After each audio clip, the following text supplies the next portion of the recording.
With the second season of Class of the Elite coming out on July 4, fans of the anime and light novel series are excited for it to come out. A good 5 years of pleading and praying have all paid off, as the series is returning, with not only a second season, but a third one as well, coming out in 2023. However, while fans are excited about the series getting adapted, some still fear that it might have the same issues as the first season. And in today's video, I will be putting out some of the fears the fans have for the second season of Class of the Elite.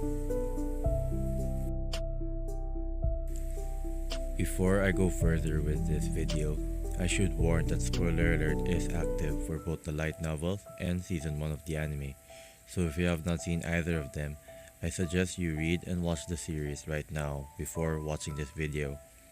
Also, I should point out that I am not saying that the first season is horrible.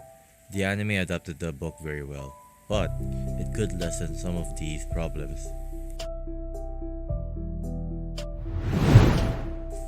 1. Removing crucial scenes. When adapting a book, certain sections should not be scratched, as it might disrupt the story in the future. Unfortunately, Class of the Elite did that, making some questionable choices that would make some segments confusing for the anime watchers.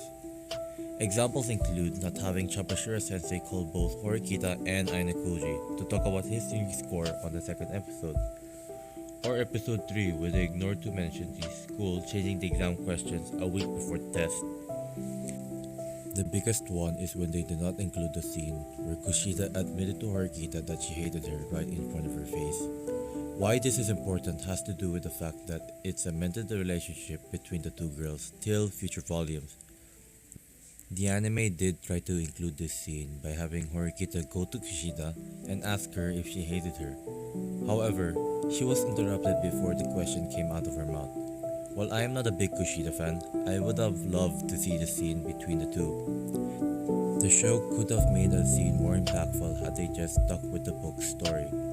Even with this problem, there is a good chance that they learned from their mistakes and decided to add all the important scenes in Season 2.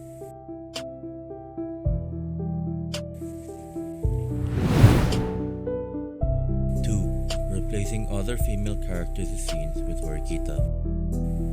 In the anime, Horikita is the main female protagonist that is always with Aina Koji. In both the anime and light novels, she receives guidance from him to help bring Class D to Class A. She is one of the most academically gifted people with one major flaw: looking down on people.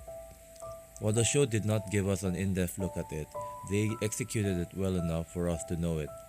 However, not making her flaws pronounced has to do with the fact that they put her in parts that other characters needed. The best example is when they replaced Ichinose's part when bluffing the Class C boys. In the anime, Horikita pressured the boys with the camera straight up, with Aina Koji giving the facts, while in the light novels, Ichinose did most of the work by making them have doubts and showing them the fake camera. It is a big deal, for the anime took away her moment of showing viewers how dangerous she could be in the future. Even with that, the anime still made her intriguing by showing us that she had an incredible amount of points. Well, other than that, she became an afterthought with no accomplishments whatsoever. I am hopeful that the second season does not repeat season 1's error of overusing Horikita in scenes that's supposed to go to other characters.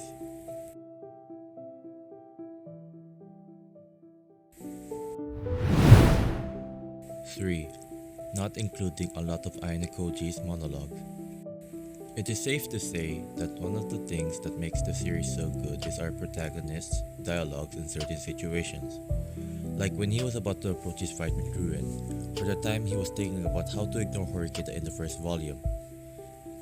Now, this is an issue because some of the scenes felt so awkward, like when Aina Koji tried to call Horikita about Kushida's help.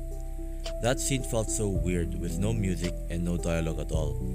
While yes, having inner thoughts in shows and movies can give people the wrong rub. The Last Airbender and Percy Jackson's are good examples. Yet in this scenario, those monologues can't work, as it tells us how Aina Koji struggles to be a normal kid, and what he thinks during an exam. His word can make you feel scared, excited, and curious about what is going to happen.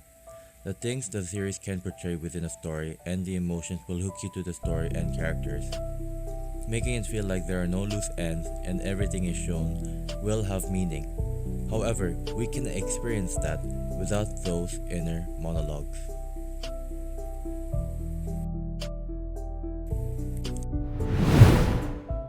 Finally, 4.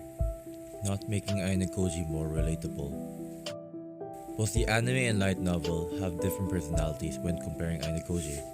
In the show, he is more stoic and carefree. He does not care as he acts like making friends is the least of his worries. In contrast, he appears to be socially awkward in the light novels, unable to make friends and unable to act normally, to just name a few. His intentions are apparent in most of the chapters. Do not get me wrong, I like both impassive and cold characters, but I also like a character that I can relate to and root for. Not in the sense that they are good physically or academically. The part where he's terrible at making friends and being social can be related by a lot of people. Even with that, I still want to see how they develop the character of Ainakoji going forward in the anime, because I think it is going to be amazing. Yogo Kinogasa is a brilliant man for coming up with the stories that come out of these volumes.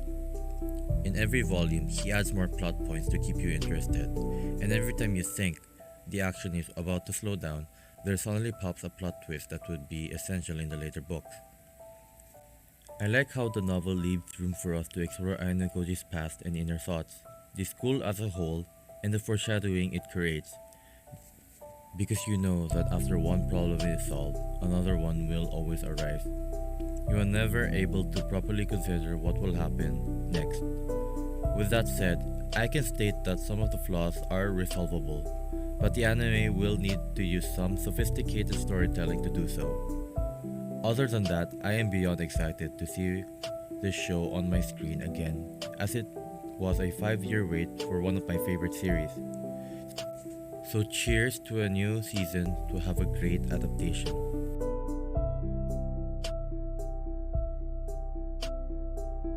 If you guys enjoyed this video, I would appreciate it if you hit the like button and sub button, as it will help this channel grow, and comment on what you thought about this video and other things you want me to give my take on. Other than that, this was Clark Zane, and I am signing out.